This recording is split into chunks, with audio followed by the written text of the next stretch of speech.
Hi అండి, ఎలా ఉండారండి? అందరూ బాగున్నారా? దేవుని కృప వల్ల మేము కూడా బాగున్నామండి. అందరూ కూడా బాగుండాలని కోరుకుంటున్నాను. నేనైతే పండుమిరపకాయలు వస్తే తీసుకున్నానండి. తీసుకొని నేనైతే కేజీకి పావు కేజీ చింతపండు, పావు కేజీ ఉప్పు వేసుకుంటామండి మామూలుగా. అయితే ఇట్లాగా చింతపండులో అన్నీ ఈనెలు ఉంటాయి కండి, అవన్నీ తీసేసుకున్నాను.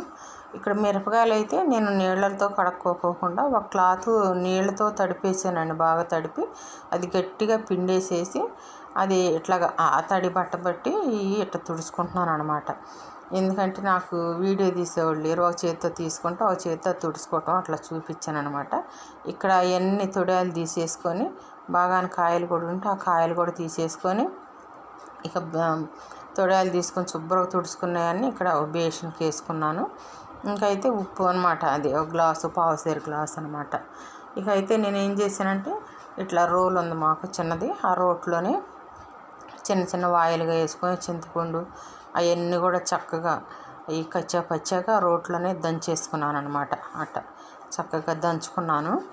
దంచి ఆ విధంగా ప్లాస్టిక్ బకెట్ ఉంటే చక్కగా దానికి పెట్టుకున్నాను అనమాట. అట్లా దంచుకొని చిన్న చిన్న వాయిలుగా వేసుకొని దంచుకున్నాను. చాలా రుచిగా ఉంటుందండి పొండిమిరకాయ పచ్చడి.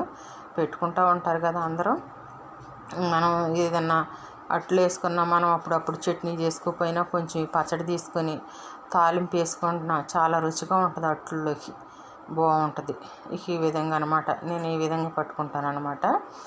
ఇది ఇట్లా దంచుకున్నాను అనమాట. ఇవి ఒకసారి దంచాను అనమాట. ఇవన్నీ మళ్ళీ ఇంకోసారి దీన్ని మళ్ళీ అదంతా గుజ్జులాగా అయిన తర్వాత మళ్ళీ ఇంకోసారి మళ్ళీ దంచుతాను అనమాట ఈ విధంగా.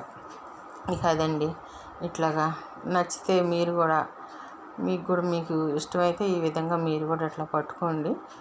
సరేనండి, బాయ్ అండి.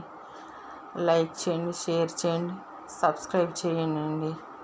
సరే, బాయ్ అండి.